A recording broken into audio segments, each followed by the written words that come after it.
देहरादून का एक छोटा सा हॉस्पिटल, जहां दो लड़कियां और एक लड़का खड़े थे। पहली लड़की बहुत डरी हुई लग रही थी। उसने लड़के का हाथ पकड़ते हुए कहा, राघव, क्या हम ठीक कर रहे हैं?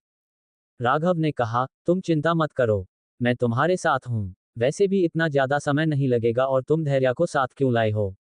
ज्योति ने चिढ़कर धैर्या को देखकर कहा, मैं क्या करती? पता नहीं मम्मी के कौन से रिश्तेदार की बेटी है। मेरे गले ही पड़ी रहती है। जब से आई है तब से मुझसे चिपकी हुई है। राघव ने धैर्या को देखा। एक छोटी सी लड़की थी, जो एक नीले रंग का सलवार सूट पहनकर बैठी थी। उसकी काली आंखें काफी सुंदर थी और वह किसी अप्सरा से कम नहीं लग रही थी। मानो सारी दुनिया की खूबसूरती उसमें समाई हो। राघव ने मन में कहा, यह अभी इतनी सुंदर है, तो बड़ी होकर तो कयामत ढा देगी। ज्योति ने उसका वह एक्सप्रेशन देख लिया और चीढ़कर धैर्या को देखकर मन में कहा, ये बेशर्म लड़की जानबूझकर यह सब कर रही है।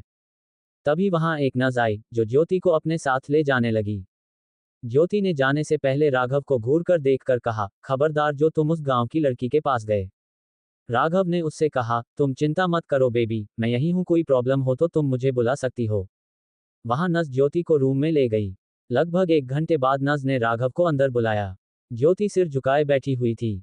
लेडी डॉक्टर ने राघव से कहा, सॉरी सर, पर मैम ये प्रोसेस नहीं कर सकती हैं। ये सुनकर राघव चौंक गया था। तभी डॉक्टर ने फिर से कहा, क्योंकि मैम पहले से ही प्रेग्नेंट है। दोनों ये बात सुनकर परेशान हो गए थे। राघव और ज्योति बाहर आए। राघव ने ज्योति पर चिल्लाते हुए कहा, तुमने पिल्स क्यों नहीं ली थी? ज्योति तो कुछ बोल ही नहीं पा रही थी। राघव ने फिर कहा, अब हम उस कॉन्ट्रैक्ट का क्या करेंगे? ज्योति वही बेंच पर बैठ गई और कुछ सोचने लगी। तभी धैर्या उसके पास आए और कहा, दीदी हम घर कब जाएंगे? जैसे ही ज्योति ने सिर उठाकर धैर्या को देखा और उसके चेहरे पर एक शैतानी मुस्कुराहट आ गई थी। उसने धैर्या से बड़े ही प्यार से कहा, हम थोड़ी ही देर में जाएंगे, तुम यहाँ बैठो। फिर वो राघव का हाथ पकड़कर दूर खड़ी होकर उससे कुछ बात करने लगी।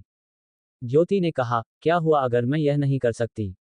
तुम उसे देख रहे हो, वह हमारे लिए काम करेगी। राघव ने उस ओर देखा जहां ज्योति कह रही थी। वहां धैर्या बैठी हुई थी। राघव ने हैरानी से ज्योति को देखते हुए कहा, तुम ऐसा कैसे कर सकती हो? वह तो तुम्हारी बहन है ना? ज्योति ने चिढ़ते हुए राघव को देखकर कहा, किसने कहा वह मेरी बहन वहन है? वह मेरी कोई नहीं है। वह सिर्फ हमारे पुराने गांव की पड़ोस की लड़की है, जिसे उन्होंने घूमने के लिए यहाँ भेजा है। देखो, हमारे पास और कोई दूसरा रास्ता नहीं है। हम पैसे ले चुके हैं। राघव को धैर्या पर दया आ रही थी।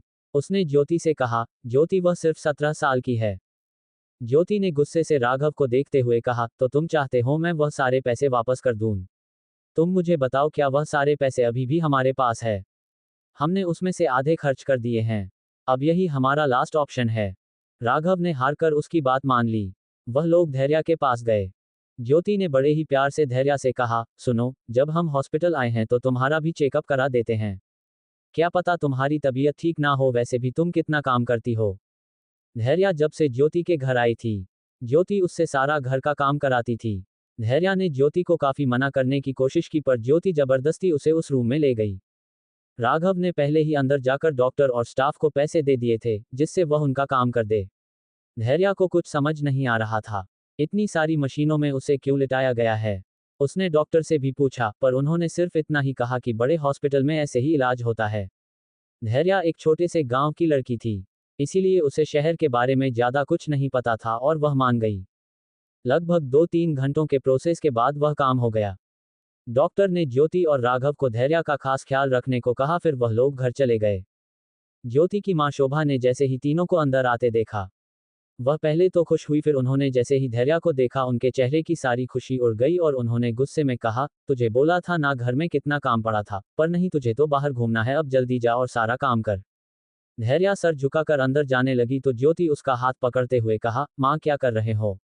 उसकी तबीयत खराब है, डॉक्टर ने उसे आराम करने को कहा है। अब आप उससे कुछ काम मत कराना। शोभा ने हैरानी से अपनी बेटी की तरफ देखा, क्योंकि सबसे ज्यादा नापसंद उनकी बेटी ही धैर्या को करती थी। उसे उसकी खूबसूरती बिल्कुल पसंद नहीं थी, पर उन्होंने ज्यादा सवाल नहीं किए। बस घूर कर धैर्या को देखा और अंदर चली गई।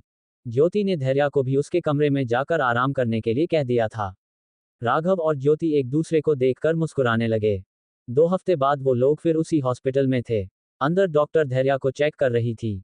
राघव ने ज्योति को देखते हुए कहा, उसे कुछ पता तो नहीं चलेगा? ज्योति ने हंसते हुए कहा, उसे क्या पता चलेगा, वह तो गंवार है। उसे तो अभी तक ये नहीं पता चला कि उसके साथ हुआ क्या था। तो अब क्या होगा? तभी वो डॉक्टर निकलकर अपने केबिन में चली गई और राघव और ज्योति भी उनके पीछे पीछे चले गए। वो दोनों केबिन में जाकर डॉक्टर के सामने बैठ गए।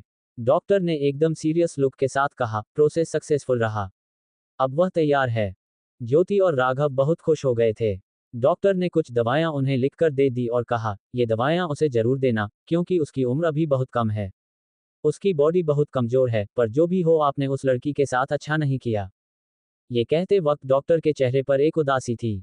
ज्योति ने चिढ़ते हुए डॉक्टर को देखकर कहा, आप ऐसा नहीं कह सकती, आपने पैसे लिए हैं इसके लिए, और आप इस बात को किसी को नहीं बता सकती है।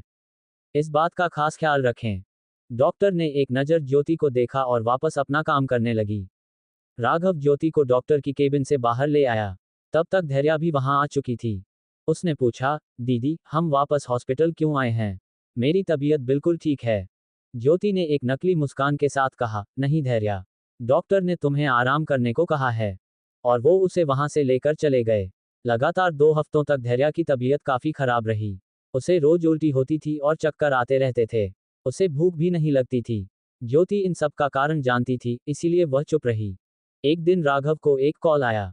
दूसरी तरफ से किसी ने कहा, हमें माफ कर दीजिए, अब हमें उनकी जरूरत नहीं है। माफी के तौर पर आपको आपके दिए गए अमाउंट से डबल पैसे दिए जाएंगे। राघव बुरी तरह हैरान हो चुका था। उसने उन्हें समझाने की बहुत कोशिश की, पर वह लोग नहीं माने। राघव ने जब ज्योति को ये सब बताया तो उसे इस बात से ज्यादा फर्क नहीं पड़ा, बल्कि वह तो इस बात से खुश थी कि उन्हें बिना कोई काम किए और ज्यादा पैसे मिलने वाले थे। राघव ने ज्योति से कहा, ज्योति, धैर्या का क्या होगा? उसे तो कुछ नहीं पता है। अब हम क्या करें? ज्योति ने चिढ़ते हुए राघव को देखा और कहा, तुम्हें धैर्या की बहुत चिंता है।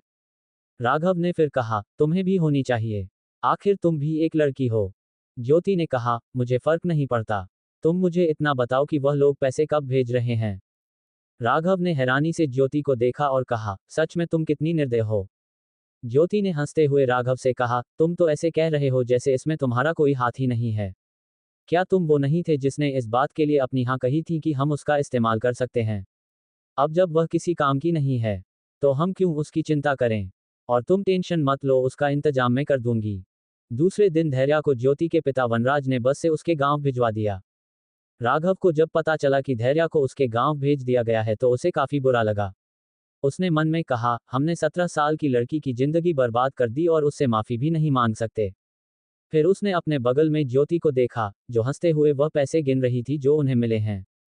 धैर्या जैसे ही बस से उतरी, सामने बड़े बड़े अक्षरों में लिखा हुआ था, रामगढ़ में आपका स्वागत है। धैर्या ने अपना बैग लिया और ऑटो से निकल गई। गांव छोटा सा था, यहाँ छोटे छोटे बाजार थे। कुछ लोग अपनी गायों को ले जा रहे थे तो कुछ खेत से आ रहे थे। हर जगह हरियाली थी, पर एक सुकून देने वाली हवा भी वहां थी। धैर्या एक छोटे से घर के पास आकर रुकी और बाहर से ही आवाज देने लगी, अम्मा, देखो मैं आ गई। अंदर से एक 35 साल की औरत बाहर आए और कहा, लाडो, तू आ गई। मुझे लगा तू तो हमें भूल ही गई थी। धैर्या ने अपनी माँ लीला के गले लगकर कहा, हम आपको कैसे भूल जाते, सबसे ज्यादा तो हमें आपकी याद आई है। तभी अंदर से किसी की आवाज आई, हाँ भाई, अम्मा को ही याद किया जाता है, बाबा को तो कोई याद ही नहीं करता। प्रमोद साहू बाहर आते हुए कहने लगे। जैसे ही धैर्या ने उन्हें देखा उसकी आंखों में आंसू आ गए। प्रमोद जी ने उसके आंसू पोंछते हुए कहा, मेरी लाडो तो आते ही रोने लगी। चल अदन। फिर वह तीनों अंदर चले गए। घर काफी छोटा था, अंदर लकड़ी के बने सोफी रखे थे। धैर्या जाकर उधर बैठ गई, तभी अचानक से उसे अपने पेट में हलचल महसूस होने लगी। वह तुरंत उठकर बाथरूम में गई और उल्टी करने लगी। लीला जी धैर्या की ऐसी हालत देखकर काफी परेशान हो गई थी। उन्होंने प्रमोद जी से कहा, देखिए उसकी तबीयत खराब लग रही है, वैद्य जी को बुला ले। प्रमोद जी ने कहा, अरे सफर से आई है इसीलिए ऐसा हो रहा है, तुम चिंता मत करो। धैर्या ने खुद को आईने में देखते हुए कहा, हमें हो क्या रहा है? इतने दिनों से उल्टियां हो रही है, क्या एक बार वैद्य जी को दिखा दे? नहीं नहीं, रहने देते हैं, अम्मा और बाबा परेशान हो जाएंगे। ऐसे ही 4-5 दिन निकल गए और धैर्या की तबीयत में कोई सुधार नहीं हो रहा था। प्रमोद जी और लीला काफी परेशान थे।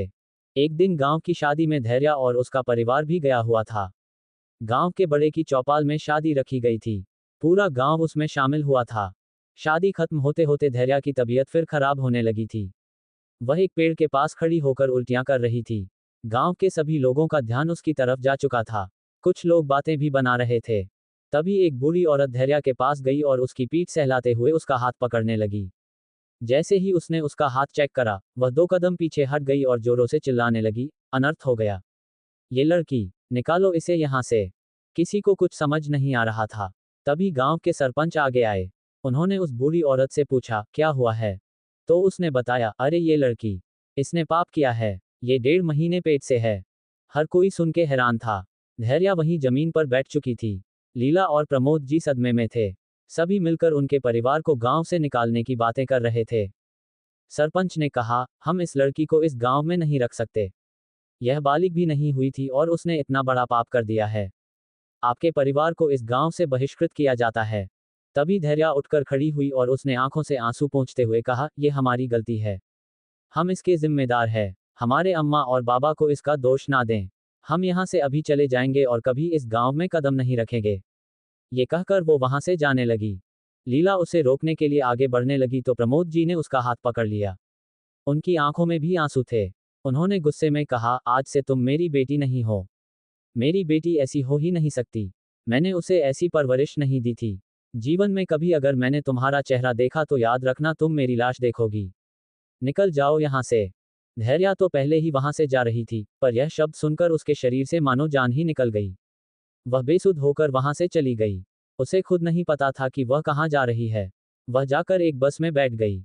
जब बस चलने लगी तो उसने रामगढ़ को पीछे छोड़ते हुए देखा और रोते हुए कहने लगी, अम्मा बाबा माफ करना, मैं नहीं जानती कि मेरे साथ क्या हुआ है। पर आपकी बेटी ने कुछ ऐसा नहीं किया है जिससे आपको शर्मिंदगी महसूस करनी पड़े। अब मैं यहाँ तब आऊंगी जब मेरे पास अपने सवालों के जवाब होंगे। बस चलती रही। कई घंटों बाद जब वह रुकी और धैर्या से बाहर आई तो उसने देखा कि सुबह के 5 बजे बज रहे हैं। हल्की हल्की रोशनी है। धैर्या आगे बढ़ते हुए सब जगह को देखने लगी। तभी उसे एक बोर्ड दिखाई दिया, लव यू इंदौर। हाँ, धैर्या इंदौर में थी, जहां उसकी नई जिंदगी शुरू होने वाली थी। जब वो फुटपाथ पर चल रही थी हर इंसान उसे ही देख रहा था। धैर्या इस वक्त एक नारंगी रंग का लहंगा पहनी हुई थी और हाथों में काफी सारी चूड़ियां थी। वह बेसुध बस आगे चले जा रही थी। वही एक ब्लैक कलर की कार साइड में खड़ी थी, जिसके अंदर से एक इंसान कब से धैर्या को ही देख रहा था। उसने अपने आगे बैठे इंसान को कुछ ऑर्डर दिया तो एक इंसान कार से बाहर जाकर धैर्या के पास खड़ा हो गया। धैर्या को जब अपने ऊपर किसी की परछाई महसूस हुई तो उसने ऊपर देखा। उसके सामने एक काले कलर के कपड़ों में हट्टा कट्टा इंसान खड़ा था जो दिखने में काफी डरावना था। धैर्या अपने कदम पीछे लेने लगी। उसने कहा, दूर दूर, हमसे हमसे दूर रहो, और वहां से भागने लगी। वह आदमी उसके पीछे जाने लगा, पर वह वहां की भीड़ में कहीं गुम हो गई और उस आदमी को कहीं नहीं मिली। वह निराश होकर वापस उस कार के पास आ गया था। कार में बैठा इंसान उसे घूर कर देख रहा था। उसने कहा, तुम्हें उससे बात करनी चाहिए थी। तुम ऐसे उसके सामने खड़े होंगे तो वह जरूर भागेगी ना। उस आदमी का मुंह लटक गया। उसने धीरे से कहा, सॉरी बॉस, मेरी मिस्टेक थी। ये कहकर वो कार में बैठा और कार आगे बढ़ने लगी। कार में बैठा आदमी अभी भी भीड़ में धैर्या को ही ढूंढ रहा था। इधर धैर्या एक छोटी सी दुकान के पीछे खड़ी थी और अपनी सांसों को काबू करने की कोशिश कर रही थी। दुकान वाले ने जब धैर्या को अभी दुकान के सामने खड़ा देखा तो वह उसे भगाने लगा। धैर्या वहां से निकलकर सीधी जाने लगी। उसे तो खुद नहीं पता था कि वह कहाँ जाए। दिन भर घूमते रहने के बाद धैर्या जाकर एक पार्क में बैठ गई। वह छोटी बच्ची खेल रही थी, जिसे देखकर सहसा ही उसका हाथ अपने पेट पर चला गया। उसने खुद से कहा, हमें नहीं पता कि आप हमारे अंदर कैसे आए, पर हम आपकी जान नहीं लेंगे। ईश्वर ने आपको हमारे पास भेजा है और हमारा कोई हक नहीं है किसी निर्दोष को इस दुनिया से भेजने का।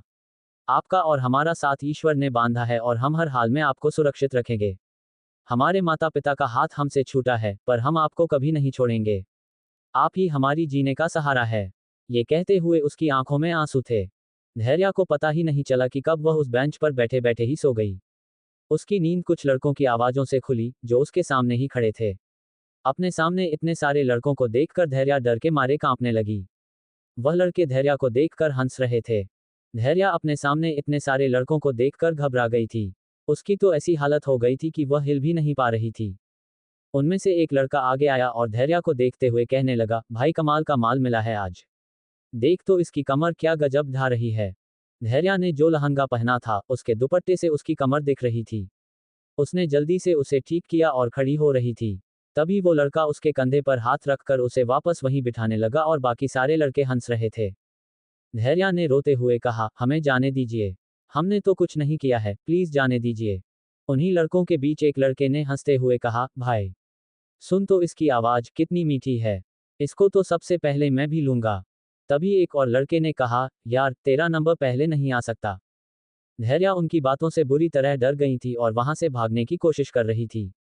तभी एक लड़के ने उसे कमर से पकड़कर खींच लिया, जिससे धैर्या बुरी तरह रो रही थी। ये देखकर एक लड़के ने धैर्या के गाल पर एक जोरदार थप्पड़ मारा, जिससे धैर्या जमीन पर गिर गई। जमीन पर गिरते समय उसके दोनों हाथ अपने पेट पर थे, जैसे वह अपने बच्चे को बचा रही हो। तभी वहां किसी औरत की आवाज आई, स्टूपिड बॉयज, छोड़ो लड़की को। जब लोगों ने पीछे मुड़कर देखा तो वह एक 50 साल की औरत खड़ी थी। ये देखकर एक लड़के ने हंसते हुए कहा, आंटी यहां से जाओ, यहाँ आपके काम का कुछ नहीं है। औरत ने आगे आते हुए कहा, अच्छा, तो मुझे भी जानना है कि तुम्हारे काम का यहाँ क्या है। ये कहते हुए वह औरत आगे आ रही थी। ग्रुप में से एक लड़का आगे बढ़ते हुए उस औरत को बाहर निकालने वाला था कि उस औरत ने जोरदार मुक्का उस लड़का के चेहरे पर मारा, जिससे वह जमीन पर गिर गया और उसके मुंह से खून निकलने लगा। बाकी लड़के ये देखकर बौखला गए और वह भी उसके पास आने लगे। उस औरत ने एक एक कर सबको पछाड़ दिया। सभी लड़के जमीन पर पड़े थे और दर्द से करा रहे थे। औरत धैर्या के पास गई और उसने उसे जमीन से उठाते हुए कहा, तुम इतनी रात को यहाँ क्या कर रही थी। धैर्या ने नजरें उठाकर ऊपर देखा और रोते हुए उस औरत के गले लगकर कहा, मैं मुझे नहीं पता कहाँ जाना है, मेरा कोई नहीं है। उस औरत को धैर्या की मासूम शक्ल देखकर उस पर दया आ गई थी। उसने उसे उठाते हुए कहा, अच्छा ठीक है, रो मत, मेरे साथ चलो। जैसे ही उसने धैर्या को खड़ा किया, तभी धैर्या के दिल में तेजी से दर्द होने लगा और वह अपनी चेस्ट पर हाथ रखकर जोर जोर से सांसें लेने लगी। जैसे ही औरत ने उसकी हालत देखी, वह तुरंत उसे अपनी गाड़ी में बिठाकर हॉस्पिटल ले गई। हॉस्पिटल में धैर्या का ट्रीटमेंट चल रहा था। इंदौर के एक 5 स्टार होटल में एक लड़का खिड़की के पास खड़ा था और अपने दिल पर हाथ रखकर खुद से कह रहा था, क्या तुम किसी तकलीफ में हो? तुम ठीक तो हो ना? उसका मन बहुत बेचैन हो रहा था। तभी उसने किसी को फोन करा और कहा, क्या वह तुम्हें मिली? सामने से आवाज आई, सॉरी बॉस, हमने बहुत कोशिश की पर हमें वह नहीं मिली। उस लड़के ने बिना बात किए फोन काट दिया, पर वापस आसमान में देखते हुए कहा, मैं तुम्हें ढूंढ लूंगा। इधर हॉस्पिटल में 2 घंटे के बाद एक लड़की ऑपरेटिंग रूम से बाहर आई। उसने उस औरत से कहा, मासी आप इसे कहाँ से लाए हो? औरत ने कहा, मैं घर जा रही थी, तभी रात में पार्क में कुछ लड़के इसे परेशान कर रहे थे और तुम तो मुझे जानती हो कि मैं कहीं जुल्म होता देख नहीं सकती। ये सुनकर वो लड़की हंसने लगी, फिर उसने कहा, हाँ हाँ, मैं अच्छे से जानती हूँ आपको। अपनी बॉक्सिंग कहीं भी दिखाने में बहुत मजा आता है। आप ठहरी प्रतिभा देवी, आपसे कौन पंगा लेगा? फिर उसने बहुत सीरियस होते हुए कहा, उसे माइनर अटैक आया था, शायद वो बहुत ज्यादा डिप्रेशन में थी और उन लड़कों से डर भी गई थी, जिससे उसके हार्ट में कुछ परेशानी हो गई थी। और एक और बात है, समझ नहीं आ रहा कैसे बताऊं। प्रतिभा देवी ने उसे अपने साथ उठाते हुए कहा, आहना बताओ मुझे, उस बच्ची को क्या हुआ है? अहाना में एक लंबी सांस ली और कहा, वह प्रेग्नेंट है। ये सुनते ही प्रतिभा देवी हैरान रह गई थी। उन्होंने कहा, क्या कह रही हो तुम? छोटी सी बच्ची है, तुमने अच्छे से चेक नहीं किया होगा। अहाना ने कहा, मैंने चेक किया है, मैंने गायनेकोलॉजिस्ट से भी चेकअप करवाया, उसका बहुत ध्यान रखने की जरूरत है। उसने बताया कि उसका घर कहाँ है। प्रतिभा देवी ने कहा, उसने कहा उसका कोई नहीं है, प्यारी बच्ची दुनिया में अकेली है और इतनी बड़ी मुसीबत में भी। तभी नर्स ने वार्ड से बाहर आते हुए कहा, अहाना मैम, उस लड़की को होश आ गया है। प्रतिभा देवी और अहाना वार्ड में चले गए। उन्होंने अपने सामने बैठी हुई छोटी सी लड़की को देखा, जो 16-17 साल की ही दिख रही थी। प्रतिभा देवी उसके पास जाकर बैठ गई। उन्होंने उसके सर पर हाथ फेरा और कहा, बच्चा कैसे हो? ज्यादा दर्द तो नहीं हो रहा है? धैर्या ने अपनी भरी हुई आंखों से अपने सामने बैठी औरत को देखा और कहा, आपका धन्यवाद, आपने हमारी जान बचाई। तभी उसे कुछ ध्यान आया और उसने अपने पेट पर हाथ रख लिया। ये देखकर आहाना ने मुस्कुराते हुए कहा, चिंता मत करो, तुम्हारा बेबी बिल्कुल ठीक है। धैर्या घबराई हुई आंखों से अपने सामने खड़ी उस लड़की को देखने लगी। तो आहाना ने उससे कहा, तुम्हें डरने की कोई जरूरत नहीं है। अच्छा तुम बता सकती हो कि तुम प्रेग्नेंट कैसे हुई? इस सवाल का जवाब तो खुद धैर्या को भी नहीं पता था। अहाना उसके फेस के एक्सप्रेशन समझ गई और उसने कहा, मैं तुम्हें समझाती हूँ। तुम्हें सरोगेसी के जरिए प्रेग्नेंट किया गया है, मतलब किसी ने अपना बेबी तुम्हारी यूट्रस में प्लांट किया था। तुम्हें पता है ये कब हुआ था? धैर्या को तो अभी भी कुछ समझ में नहीं आ रहा था, वो एक छोटे से गांव की लड़की थी। उसे ये सब बिल्कुल नहीं पता था। धैर्या को वह 2 बार हॉस्पिटल जाना याद आया और वह सब समझ गई, उसकी आंखों में आंसू आ गए थे। अहाना ने उससे पूछा, तुमने बताया नहीं? धैर्या ने कहा, हमारे साथ धोखा हुआ है। उन लोगों ने हमारे साथ ऐसा क्यों किया? हमने तो उनके साथ कुछ गलत नहीं किया था। ये कहते हुए रोने लगी थी। अहाना ने कहा, तो क्या तुम अबॉर्शन कराना चाहती हो? इस बात सुनकर धैर्या अपने दोनों हाथों से अपने पेट को छुपाते हुए कहा, नहीं, हम अपने बच्चे को नहीं मारेंगे। वह हमारा अंश है। अहाना ने उसे समझाते हुए कहा, देखो, तुम बहुत छोटी हो। तुम्हारी बॉडी यह प्रेगनेंसी झेल नहीं पाएगी। इसमें बहुत खतरा है, खासकर तुम्हारी जान को। आहना आगे कुछ कहती इससे पहले ही प्रतिभा देवी ने उसे रोकते हुए कहा, जाने दो, उसके पास पहले ही कोई नहीं है। शायद ये भगवान की इच्छा है कि इसे कोई सहारा मिले। तुम चिंता मत करो, हम हैं ना, हम तुम्हारा पूरा ख्याल रखेंगे और इस नन्हे से शैतान का भी। ये कहते हुए वो उसके पेट पर हाथ रखने लगी। धैर्या ने रोते हुए उन्हें गले लगाया और कहा, धन्यवाद, आप हमारे लिए इतना कर रही है। हम आपका एहसान नहीं भूलेंगे। प्रतिभा देवी ने उसके सर पर हाथ फेरते हुए कहा, अच्छा चुप हो जाओ और बताओ तुम्हारा नाम क्या है? धैर्या ने कहा, हमारा नाम धैर्या साहू है। उन्होंने उसे आराम से लेटाया और कहा, अच्छा, थोड़ा आराम कर लो, हम कल घर जाएंगे। ये कहकर वो वार्ड से बाहर आ गई। बाहर आहाना पहले से ही उनका इंतजार कर रही थी। उसने कहा, आप उसे कैसे इनकरेज कर सकती थी? आपने देखा नहीं, वह सिर्फ 17 साल की है। ये बहुत रिस्की है। आहाना लगातार बोली जा रही थी। प्रतिभा देवी उसके मुंह पर हाथ रखा और कहा, आहाना चुप हो जाओ, हम संभाल लेंगे। तुमने उसकी आंखों में उम्मीद को नहीं देखा, कुछ खोने का दर्द और कुछ पा लेने की इच्छा। ये बच्चा उसकी आखिरी उम्मीद है जीने के लिए। उसने अपना सरनेम बताया है, इसका मतलब उसके घर वालों ने उसे निकाल दिया है। शायद वो उसे गलत समझ रहे थे। दूसरे दिन प्रतिभा देवी और आहना धैर्या को अपने घर ले आए। उनका घर गांधी चौक के कीर्तन अपार्टमेंट के सेकंड फ्लोर पर था। कॉलोनी ज्यादा बड़ी नहीं थी, पर साफ सुथरी और अच्छी थी। धैर्या ने घर को अंदर से देखा तो पाया कि ज्यादा चमक ना होकर वहां एक सादगी थी। बांस के कई सारी सुंदर सुंदर चीजें बनाकर रखी गई थी। वो एक 2 BHK अपार्टमेंट था। एक दीवार पर प्रतिभा देवी के परिवार के फोटो के साथ उनके बॉक्सिंग में जीते गए पुरस्कारों के भी फोटो लगे थे। आहाना ने धैर्या को सोफे पर बिठाया और उसे पानी देते हुए कहा, मासी, यहाँ अकेले रहती हैं, तुम उनके साथ रह सकती हो। उनका बेटा और बहू अमेरिका में है, पर मैं तुमसे अभी भी कह रही हूं कि तुम्हें अपनी सेहत का ख्याल रखना है। आहना ने अपनी बात खत्म करी ही थी कि अंदर से प्रतिभा देवी की आवाज आई। उन्होंने कहा, अब बस करो, कितना डराओगी उस बच्ची को? पहले ही बेचारी इतनी परेशान है और तुम उसे और परेशान कर रही हो। आहाना ने मुंह बनाकर प्रतिभा देवी को देखा और कहा, मासी, आप तो इसके आते ही मुझे भूल गई। प्रतिभा देवी ने हंसते हुए उसकी बाजू पर मुक्का मारा और कहा, अच्छा, मैं तुम्हें भूल गई हूं। ठीक है, तो जाकर हमारे लिए खाना बनाओ, शायद उससे मुझे तुम्हारी याद आ जाए। आहाना उतरे हुए चेहरे के साथ किचन में चली गई। प्रतिभा देवी ने धैर्या के सिर पर हाथ फेरते हुए कहा, बेटा चिंता मत करो, मैं तुम्हारे माता पिता की कमी तो पूरी नहीं कर सकती, पर तुम्हें अकेला भी महसूस होने नहीं होने दूंगी। अब तुम और ये शैतान मेरी जिम्मेदारी है। धैर्या को इतना अपनापन देखकर अपने अंदर एक गर्माहट महसूस हुई। उसने तुरंत प्रतिभा देवी को गले लगा लिया।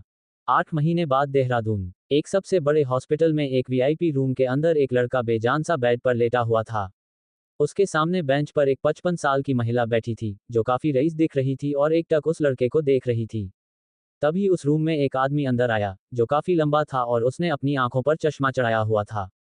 उसने अपना सर झुकाकर कहा, बड़ी मालकिन हुक्म करें। उस औरत ने उस आदमी की तरफ देखते हुए कहा, हेमंत, हम चाहते हैं तुम उन्हें दोबारा ढूंढो और यह काम हमें अगले 2 घंटे के अंदर चाहिए। हेमंत ने सर झुकाकर हाँ कहा और चला गया। औरत ने उस लड़के के सिर पर हाथ फेरते हुए कहा, हम अपना वंश इस तरह खत्म नहीं होने देंगे। वायु, आपको ठीक होना होगा। ये कहकर उस औरत की आंखों से आंसू गिरने लगे। 2 घंटे बाद हेमंत वापस आया। उसने कहा, बड़ी मालकिन, हमें वह मिल गए हैं और खबर सही है। वह औरत आंखों में एक चमक के साथ खड़ी हुई और उसने कहा, हमें अभी उधर ले चलो।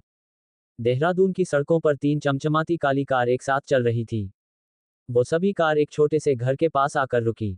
उनमें से कुछ बॉडीगार्ड उतरे और बीच में खड़ी रोज रॉयल कार दरवाजा खोला, जिसमें से एक क्रीम कलर की शिफॉन की साड़ी में एक औरत बाहर आई। धूप में उसके गले में पहना हुआ डायमंड का नेकलेस चमक रहा था। बॉडीगार्ड ने जाकर उस घर का दरवाजा खटखटाया। शोभा जी ने आकर दरवाजा खोला। अपने सामने खड़े इतने हटे कट्टे लोगों को देखकर शोभा जी डर के पीछे चले गई। उन्हें लगा ज्योति ने कुछ किया होगा, क्योंकि ज्योति हमेशा ही कुछ ना कुछ परेशानी खड़ी करती रहती थी। उन्होंने मन में कहा, अब ये क्या नई मुसीबत है। तभी उन बॉडीगार्ड के बीच में से एक आवाज आई, हम आपसे बात करना चाहते हैं। शोभा ने उस तरफ देखा जहां से आवाज आई थी और अपने सामने एक अमीर औरत को देखकर उनकी आंखें चमकने लगी। उसने उन्हें अंदर बुलाया। वह औरत वहां जाकर सोफे पर बैठ गई। तब तक वनराज जी भी वहां आ गए थे और वह भी वह सब देखकर उतना ही हैरान थे जितना शोभा थी। तभी उस औरत ने कहा, हम आपसे बात करना चाहते हैं। आप बैठ जाए। शोभा और वनराज बैठ गए तो उस औरत ने फिर कहा, हमारा नाम निर्मला देवी राजवंश है। हम आपकी बेटी से मिलना चाहते हैं। राजवंश ये नाम सुनते ही दोनों बुरी तरह चौंक गए थे। उन्हें समझ नहीं आ रहा था कि ज्योति ने राजवंशों से पंगा कैसे ले लिया। वनराज जी हाथ जोड़ते हुए कहा, मैम, अगर हमारी बेटी से कोई गलती हुई है तो हम उसकी तरफ से आपसे माफी मांगते हैं। वह बच्ची है, अगर उसने आपका किसी भी तरह से अपमान किया है तो उसे माफ कर दीजिए। निर्मला देवी कुछ बोलने ही वाली थी कि तभी पीछे से किसी की आवाज आई, मम्मी, घर का सारा सामान लाने में कितनी परेशानी होती है। पीछे ज्योति खड़ी थी। उसके दोनों हाथों में बड़े बड़े थैले थे। उसने एक प्लाजो सूट पहना था जिसमें उसका बड़ा पेट साफ नजर आ रहा था। निर्मला देवी ने जैसे ही ज्योति को देखा उनकी आंखें खुशी से चमक उठी। वह उठकर खड़ी हुई और उन्होंने ज्योति के पेट पर हाथ लगाकर कहा, हमारा वंश अभी भी जिंदा है। इस समय उनकी आंखों में खुशी के आंसू थे। तभी उनकी नजर ज्योति के हाथों में पकड़े और बड़े बड़े बेग्स पर गई और उन्होंने गुस्से में कहा, किसकी इतनी हिम्मत थी कि हमारे वंश को जन्म देने वाली लड़की से इस तरह का काम करवाए। शोभा, वनराज तो उनकी आवाज से डर से कांपने लगे थे। निर्मला देवी ने अपने बॉडीगार्ड को कुछ इशारा किया। दो आदमी तुरंत आगे आए और उन्होंने ज्योति के हाथों में बैट लेकर अंदर रख दिया। निर्मला देवी ने ज्योति का हाथ पकड़कर उसे बैठाते हुए कहा, आपकी तबीयत कैसी है? क्या आपको अच्छा लगता है? आप स्वस्थ महसूस करती हैं? ज्योति बुरी तरह कंफ्यूज थी और उसने कहा, माफ कीजिएगा, मैंने आपको पहचाना नहीं। निर्मला देवी ने एक आह भरते हुए कहा, गलती हमारी है। हम आपको बताते हैं। हम निर्मला देवी राजवंश खानदान की हेड। हमारा पोता वायु राजवंश, जिसे शायद आप लोग जानते होंगे। आपकी कोख में जो बच्चा है वह हमारे पोते वायु राजवंश का है। हमारे पोते ने आपके साथ वह कॉन्ट्रैक्ट साइन किया था, पर कुछ कारणों से हमने उन्हें ये कॉन्ट्रैक्ट तोड़ने को कहा था। हम जानते थे कि हम लड़की के जीवन के साथ खेल रहे हैं, पर शायद यह ईश्वर की इच्छा थी जो आपने हमारे आने वाले परपोते को अपने पास रखा। हम आपके आभारी हैं। ज्योति ने कहा, तो आप क्या चाहती हैं? निर्मला देवी ने कहा, हम चाहते हैं कि आप हमारे साथ रहे। हम आपकी पूरी देखभाल करेंगे। यदि आप वापस जाना चाहे तो आपको आपकी इच्छा अनुसार वापस भेज दिया जाएगा। कॉन्ट्रैक्ट के हिसाब से हम इस बच्चे को अपने पास रखेंगे। ज्योति के दिमाग में तो कुछ और ही प्लान चल रहा था। उसने कहा, मैं आपके साथ चल सकती हूँ और आपको ये बच्चा भी दे सकती हूँ, पर क्या आप अपने पोते की शादी मुझसे कराएगी? निर्मला देवी एक पल के लिए हैरान हो गई, पर यह उनके वंश का सवाल था। उन्होंने कुछ सोचकर हाँ कह दिया और वहां से चली गई। उनके जाने के बाद वनराज और शोभा अविश्वास से अपनी बेटी को देख रहे थे। शोभा ने कहा, ज्योति, तुमने कहा था कि यह बच्चा राघव का है और वह औरत यहाँ आकर यह कह रही है कि ये उनका पोता है। ज्योति ने सोफे पर बैठकर पानी पीते हुए कहा, ये लगभग आधा सच है। फिर उसने हॉस्पिटल से लेकर धैर्य के साथ जो उन्होंने किया वह सब कुछ बताया। तो शोभा ने कहा, पर अगर उन्हें पता चल गया कि तुमने झूठ बोला है तो क्या होगा? वह लोग काफी खतरनाक है। ज्योति ने बड़े आराम से कहा, माँ, कॉन्ट्रैक्ट मैंने साइन किया था और उन्हें कौन बताएगा कि यह उनके घर का बच्चा नहीं है। हमारे लिए एक अच्छा मौका है। हम इनकी मदद से काफी अमीर बन सकते हैं। बस आपको मेरा साथ देना होगा। वह पूरा परिवार शैतानों की तरह मुस्कुराने लगा। इधर निर्मला देवी हॉस्पिटल रूम में बैठी थी। उन्होंने डॉक्टर से पूछा, रिपोर्ट में क्या है? डॉक्टर ने निराशा से कहा, वही जो हमने आपको पहले बताया था। मिस्टर वायु अब कभी पिता नहीं बन सकते हैं। एक्सीडेंट में उनके पैरों का पूरा हिस्सा सुन्न हो चुका था। हाँ, कुछ ही समय में वह चल जरूर सकते हैं, पर शायद ही मुमकिन है कि जीवन में कभी पिता बन सके। निर्मला देवी ने एक लंबी आह भरी और अपने पीछे खड़े हेमंत को देखकर कहा, तुम उस लड़की का राजवंश हवेली में रहने का इंतजाम करो। हेमंत ने हाँ में सिर हिलाया। निर्मला देवी ने वायु की तरफ देखते हुए कहा, हमें माफ कर दो बच्चे, पर यह फैसला बहुत जरूरी है। जब तुम कोमा से उठोगे तो शायद इस पर सवाल उठाओ, पर हम तुम्हें समझा देंगे। इंदौर के हॉस्पिटल में धैर्य का ऑपरेशन चल रहा था। प्रतिभा देवी बाहर बैठे ओटी की रेड लाइट को ही देख रही थी। तभी वहां आहाना भागते हुए और प्रतिभा देवी के गले लगकर रोते हुए कहने लगी, मासी, ये सब कैसे हुआ? धैर्य कैसी है? प्रतिभा देवी बिल्कुल शांत खड़ी थी। उन्होंने कहा, हम मार्केट से आ रहे थे। रोड क्रॉस करते समय एक कार ने उसे टक्कर मार दी।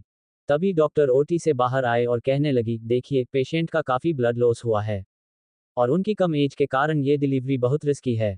हम दोनों में से किसी एक को ही बचा सकते हैं, तो आप लोग जल्दी बताएं, क्योंकि हमारे पास समय नहीं है। ये सुनकर प्रतिभा देवी और अहाना सुन्न हो गए थे। उनकी आंखों के सामने पिछले महीनों के सुनहरे पल आने लगे। तभी अहाना ने खुद को संभालते हुए कहा, डॉक्टर आप धैर्य को बचाए। प्रतिभा देवी हैरानी से अहाना को देखने लगी। अहाना बेंच पर सिर झुका बैठकर कहने लगी, मासी आप समझे वो बच्ची है, हम उसे कैसे मरने दे सकते हैं। प्रतिभा देवी परेशान होकर कहने लगी, पर तुम जानती हो वो बच्चा उसके लिए क्या मायने रखता है, और तुम उससे उसकी जिंदगी के मायने छीनना चाहती हो। वह तुम्हें कभी माफ नहीं करेगी। अहाना ने कुछ नहीं कहा और चुपचाप बैठी रही। ऑपरेशन कई घंटों तक चलता रहा। अंदर ओटी में डॉक्टर कह रही थी, इनकी पल्स गिर रही है, पता नहीं इन्हें बचा पाएगी या नहीं। दूसरी डॉक्टर ने कहा, एवरीवन फोकस, हम तीन जानों को ऐसे नहीं जाने दे सकते। इसके पेट में जुड़वा बच्चे है, जो हमें अभी पता चला है। धैर्य की कंडीशन खराब होती जा रही थी। देहरादून हॉस्पिटल वीआईपी बोर्ड के अंदर वायु की धड़कन भी तेज चल रही थी। कई सारे डॉक्टर उसे ठीक करने की कोशिश कर रहे थे और किसी को समझ नहीं आ रहा था कि क्या हो रहा है। वायु एक सपना देख रहा था। उसको एक लड़की दिख रही थी जिसने सफेद रंग की ड्रेस पहनी थी। उसकी पीठ वायु की तरफ थी। बहुत सारे सफेद धुआं होने के कारण वायु को साफ नहीं दिख रहा था। वह आगे जाने लगा। आगे जाकर उसने देखा कि वह लड़की दो छोटे बच्चों का हाथ पकड़कर आगे जा रही है। वायु दौड़कर उन्हें रोकने की कोशिश कर रहा था और वह बहुत दूर था। वह चिल्लाने लगा, रुक जाओ रुक जाओ। वह लड़की पीछे मुड़ी। वायु ने देखा कि यह वही लड़की थी जो उसे इंदौर में दिखी थी। उस समय उसने नारंगी रंग का लहंगा पहना था, पर जब तक वह उस तक पहुंचता, वह जा चुकी थी। उसने उसे आवाज दी, कहाँ जा रही हो तुम? फिर से नहीं जा सकती, वापस आ जाओ। वह लड़की मुस्कुराते हुए आगे जाने लगी। यहाँ हॉस्पिटल में वायु की सांसें और तेज चलने लगी थी। बाहर निर्मला देवी परेशान बैठी थी कि उनका पोता पिछले 8 महीने से कोमा में था। उसने अपने बच्चे का चेहरा भी नहीं देखा था, जो कुछ हफ्तों पहले ही दुनिया में आया था। इधर वायु के सपने में उस लड़की ने कहा, आप हमें ढूंढ लेंगे, आप हम तीनों को ढूंढ लेंगे, हमें अभी जाना होगा। इतना कहते हुए वह तीनों उस धुएं के साथ गायब हो गए। 1 घंटे बाद देहरादून और इंदौर दोनों ही हॉस्पिटल के ओटी का दरवाजा खुला। 7 साल बाद देहरादून की राजवंश हवेली में भी बहुत खुशी का माहौल था। पूरी हवेली को दुल्हन की तरह सजाया गया था। अंदर कई नौकर कल होने वाले जश्न की तैयारी कर रहे थे। ज्योति सबको इंस्ट्रक्शंस दे रही थी। ज्योति ने इस समय डिजाइनर वन पीस पहना हुआ था, जिसमें वह काफी एलिगेंट लग रही थी। वह सब नौकरों पर चिल्ला रही थी, ठीक से काम करो, मुझे बिल्कुल गलती नहीं चाहिए।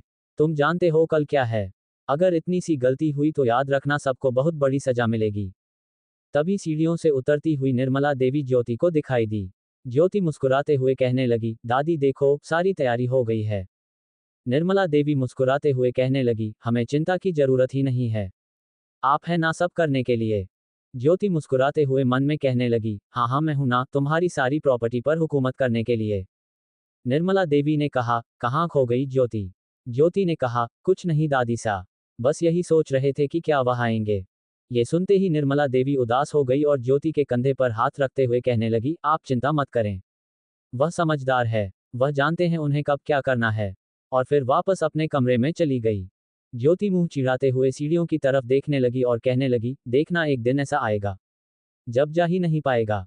इधर निर्मला देवी के कमरे में एक बड़ी सी तस्वीर के सामने खड़ी थी, जिसमें एक 21 साल का जवान लड़का निर्मला देवी की कुर्सी के पास खड़ा था। उनकी आंखों में आंसू है। वह उस फोटो पर हाथ फेरते हुए कहने लगी, कब तक नाराज रहेंगे अपनी दादी से? हमने जो किया आपकी भलाई के लिए किया। इन 7 सालों में आप बहुत कम ही घर आए हैं। क्या आपको हमारी याद नहीं आती?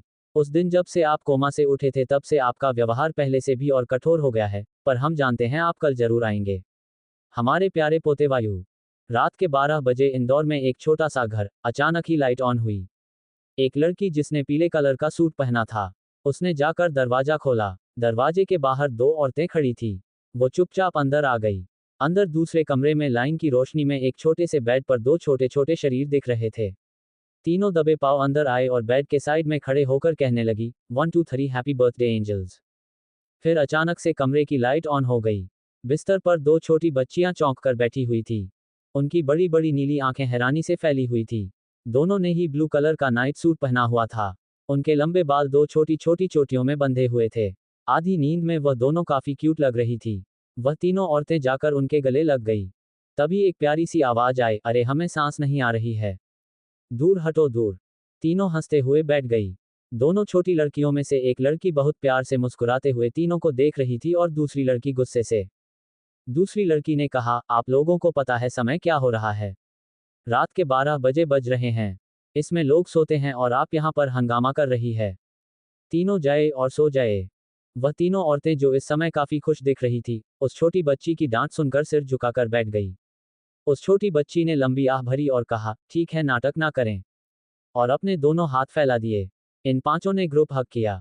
थोड़ी देर बाद एक केक आया, जिस पर 7 नंबर की कैंडल लगी थी। वह उस बेड पर रखा दिया। दोनों लड़कियों ने कैंडल बुझाए और केक कट किया।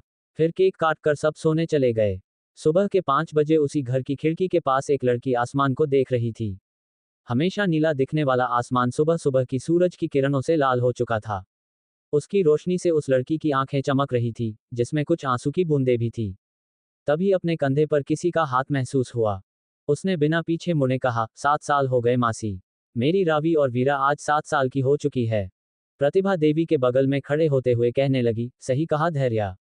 समय कितनी जल्दी बीत गया। किसने सोचा था 7 साल पहले उस हॉस्पिटल रूम में जहां तुम तीनों अपनी जिंदगी खो चुकी थी, अचानक से तुम्हारी सांसें लौट आएगी।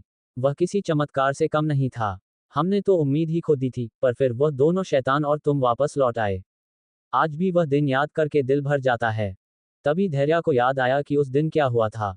बच्चों को जन्म देने के बाद धैर्या की सांसें रुक गई थी। वह गहरी नींद में चली गई थी, जहां उसे एक आदमी खड़ा था, जिसकी सिर्फ नीली आंखें दिख रही थी। और वह कह रहा था, तुम सो नहीं सकती, तुम्हें जागना होगा, देखो इन दोनों को। धैर्या ने उस तरफ देखा जहां उस आदमी ने इशारा किया था। वहां 2 छोटी बच्चियां एक दूसरे का हाथ पकड़कर खड़ी थी और उनकी आंखें भी नीली थी। वह आदमी फिर कहने लगा, तुम इन्हें नहीं छोड़ सकती। देखो, वो तुम्हें बुला रही है। उठ जाओ, जल्दी उठो। तभी उसके कानों में बच्चों की रोने की आवाज आई। डॉक्टर और नर्स हैरानी से इस वार्ड में खड़े थे, जहां कुछ पल पहले ही धैर्या और उसके बच्चों को मरा हुआ घोषित किया गया था। इन 15 मिनट में कैसे वह लोग वापस जिंदा हो गए थे, यह उन्हें समझ ही नहीं आ रहा था। बाहर प्रतिभा देवी बैठी रो रही थी और आहना उन्हें संभाल रही थी। तभी डॉक्टर ने आकर उन्हें बताया कि वह तीनों बच गए हैं। आहाना को तो विश्वास ही नहीं हो रहा था। धैर्या को जब नॉर्मल शिफ्ट किया गया तो प्रतिभा देवी और आहाना नहीं उन प्यारी सी परियों को देखा, जो अपनी बड़ी बड़ी नीली आंखों से सब जगह देख रही थी। उनके गाल बहुत गुलाबी थे और इन दोनों के चेहरे पर एक प्यारी सी मुस्कुराहट थी। कहाँ बच्चे रोने लगते हैं और ये दोनों हंस रही है, ऐसा कहते हुए प्रतिभा देवी रोने लगी थी। प्रेजेंट, हमें भी नहीं पता, शायद ईश्वर उन मासूमों की जिंदगी लेने से डर गए होंगे और हमारी भी इसलिए नहीं ली, क्योंकि उन्हें एक माँ की जरूरत थी, धैर्या ने कहा। प्रतिभा देवी ने उसके सर पर हाथ फेरते हुए कहा, चलो सो जाओ। थोड़ी देर बाद वह दोनों शैतान उठ जाएगी। ये कहते हुए वह अंदर चली गई। नहीं पता मासी, पर आज के दिन वह सपना हमेशा याद आता है। आखिर कौन था वह शख्स जो हमें दूसरी दुनिया में जाते हुए देख वापस इस दुनिया में खींच लाया? क्या वह अभी भी हमारा इंतजार कर रहा है? ये कहते हुए वह उगते हुए सूरज को देख रही थी। आखिर क्या हुआ इन 7 सालों में? कौन था जो धैर्य के सपने में आया था? और वह कौन थी जो वायु के सपने में आई थी? जिंदगी अब इन्हें किस मोड़ पर ले जाने वाली है? जानने के लिए पढ़ते रहे लव यू माय एंजल।